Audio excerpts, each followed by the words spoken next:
नमोस्तु महाराज श्री। महाराज श्री, मेरा प्रश्न जो है अष्टद्रव्य से पूजन से संबंधित है कि जैसे जैनेतर और जैन में दोनों में अष्टद्रव्यों से पूजा है। हाँ। तो जैनेतर समाज ने हमारे से लिया है एक तो, या हमने उनसे ग्रहण की, दूसरा हमारे मूल ग्रंथों में अष्टद्रव्य से पूजन से क्या उल्लेख है, और तीसरा महाराज श्री इसके साथ छोटा सा और चीज़ थी। जब हम मंदिर में अष्टद्रव्य से पूजा करते हैं, हम कहते हैं नैवेद्य या दीप, हम उसे चटक को पीली करके चढ़ाते हैं, तो एक तो झूठ हो गया, भगवान के सामने मैं आपको दीप अर्पण करता हूँ, तो इसका कहाँ तक उचित है, दोष लगता है नहीं? देखिए, सबसे पहले अष्टद्रव्य की पूजा हम करें, उनने हमसे लिया या हमने उनसे लिया, इस चक्कर में पड़ने से फायदा नहीं। अच्छी चीज़ है, यदि उनने हमसे लिया तो अच्छा, हमने उनसे लिया तो अच्छा है, क्योंकि अच्छी चीज़ अच्छी है, लेने में कोई हर्ज नहीं है। अगर बुराई ले तो सोचना चाहिए। इसलिए इस संदर्भ में मैं बहुत गहराई में जाने की आवश्यकता नहीं समझता। हाँ, ये बात सही है कि दोनों परंपराओं में अष्टद्रव्य का उल्लेख है, लेकिन हमारे यहाँ जिस तरह के अष्टद्रव्य हैं उनमें कुछ भिन्नता है, दोनों के नामों में भिन्नता है। गंधम, पाद्यम आदि बहुत सारी चीज़ें होती हैं। अब आप मुझसे सवाल ये करते तो ज़्यादा बेहतर था कि 8 ही क्यों, अरे 8 का प्रतीकाशय क्या है। सबसे पहले तो आगम ग्रंथों की बात मैं करूं तो सबसे प्राचीन उल्लेख अष्टद्रव्य का सठखंडागम की टीका में दिखता है, धवला में। आचार्य वीरसेन ने लिखा, का नाम अर्चना, अर्चना किसे कहते हैं? तो उन्होंने उत्तर दिया, जल गंध अक्षत दीप धूप फुप्प फलादि ही सग भक्ति पगाशो नाम अर्चना। जल गंध अक्षत दीप धूप पुष्प फल आदि के द्वारा अपनी भक्ति को प्रकाशित करने का नाम अर्चना, यानी पूजा वही है जिसमें अष्टद्रव्य हो। इन अष्टद्रव्यों का उल्लेख आचार्य जिनसेन महाराज ने आदि पुराण में भी किया और काफ़ी विस्तार से किया। पर वहाँ प्राचीन काल में जो पूजा होती थी, वहाँ ये 8 द्रव्य अर्पित करते हुए भगवान के सामने केवल ये कहा जाता था, हे भगवान, मैं आपकी जल से पूजा करता हूँ, मैं चंदन से पूजा करता हूँ, मैं अक्षत से करता हूँ, मैं दीप से करता हूँ, मैं धूप से करता हूँ, नैवेद्य से करता हूँ, दीप से करता हूँ, धूप से करता हूँ, फल से करता हूँ। तो ये अष्टद्रव्य का प्रचलन आज का नहीं है, प्राचीन काल से चला रहा है। पूजा का उल्लेख आचार्य कुंद ने भी लिखा है। तो आज पूजन का प्रसंग जैन परंपरा में बहुत प्राचीन काल से है। बल्कि राखल दास बनर्जी के अनुसार यदि विचार करें तो भारत में मूर्ति पूजा का मूल प्रवर्तन जैनों के द्वारा किया गया। मैं एक विशेष बात पर आप सबका ध्यान केंद्रित करना चाह रहा हूँ आपके सवाल के संदर्भ में। बहुत सारे लोग जिन्होंने भारत के इतिहास को ठीक तरीके से नहीं पढ़ा, नहीं समझा, और जिन्हें पुरातत्व, स्थापत्य और कला का कोई अनुभव नहीं है, वे अपने विभिन्न प्रकार के वक्तव्य जारी कर देते हैं और ऐसा कहते हैं कि जैनों में मूर्ति पूजा बाद में आई। गलत बात। मैं आप सबको जो तथ्य बता रहा हूँ बहुत ध्यान से देखना है।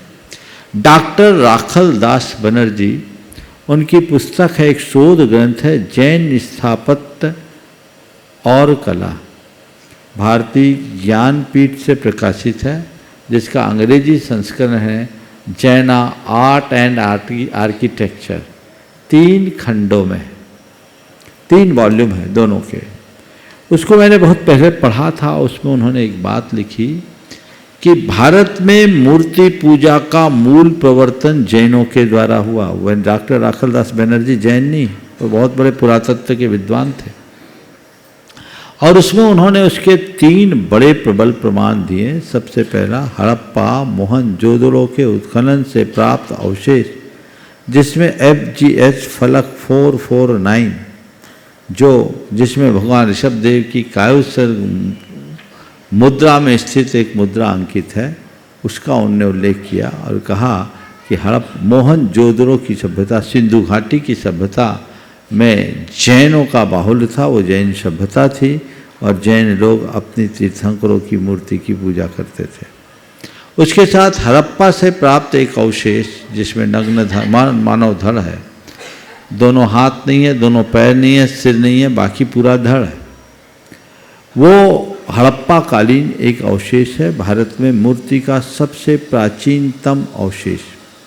इसका हूबहू साम्य पटना के पास लोहानीपुर से भी मिला, जो ईसा पूर्व 3री शताब्दी का। ये दोनों चीज़ें इस बात को बताती है कि भगवान महावीर के बहुत काल पूर्व, बल्कि वैदिक परंपरा के आगमन से बहुत पूर्व जैन तीर्थंकरों की पूजा अर्चा होती थी और जैन लोग मूर्ति पूजा करते थे। हड़प्पा एंड जैनिज्म अपने एक शोध ग्रंथ है जिसके लेखक है T.N. रामचंद्रन। उन्होंने इस अपने शोध ग्रंथ में लिखा है कि ये जैन धर्म की प्राचीनता को ही व्यक्त नहीं करता, अपितु मूर्ति पूजा के प्राचीनता को भी प्रकट करता है। डॉक्टर राखल दास बनर्जी ने अपने हिंदू सभ्यता नामक ग्रंथ में इस बात को बहुत विस्तार से उल्लेखित किया है। मैं पूरी चर्चा करना शुरू करूं तो पूरा सत्र शायद इसी विषय में पूरा हो जाएगा, लेकिन मैं समझता हूं सार में ही विस्तार हो सकता है, आप समझ गए होंगे। इसलिए ये कहना कि जैनियों ने अष्टद्रव्य उनसे लिया या उनने जैनों से लिया, इस पछड़े में मत पड़ो। मैं केवल इतना कहूँगा कि 8 द्रव्य का जो हम आलम्बन लेते हैं बड़ा मौलिक है और ये भी कुछ प्रतीक हैं। बता दूं आज ही, 8 द्रव्य से आप लोग पूजा करते हो, क्यों करते हैं?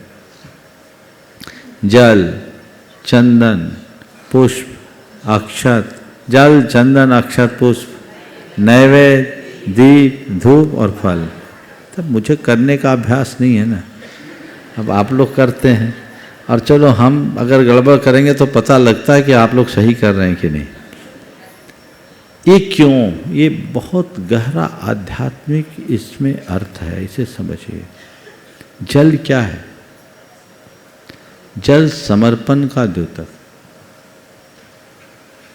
जल हमेशा नीचे की ओर बहता है और जल जो जो बहता है त्यों तो उसका अस्तित्व तो बढ़ता है। समझ गए? भगवान के चरणों में जल अर्पित करना इस बात का द्योतक है कि प्रभु मैं आपके चरणों में समर्पित हो रहा हूं। समर्पण का प्रतीक है जल।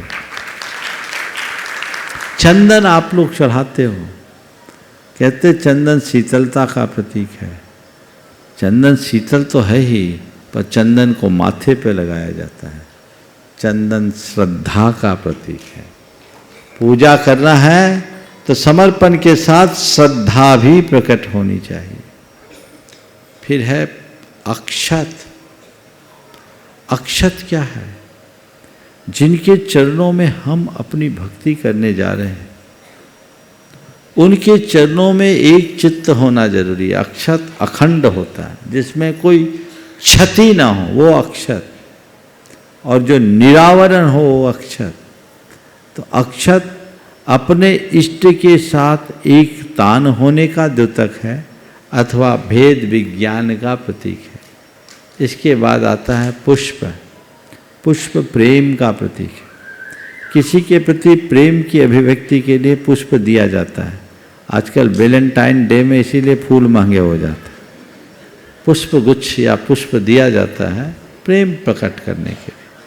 भगवान के चरणों में अपना प्रेम अभिव्यक्त करने के लिए पुष्प अर्पित करते हैं।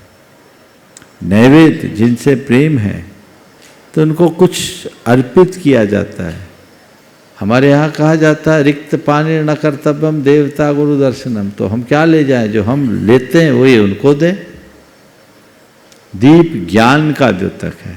दीपक जलाते हैं तो प्रकाश फैलता है, तो दीप प्रकाश का प्रतीक है। और धूप सुगंध है।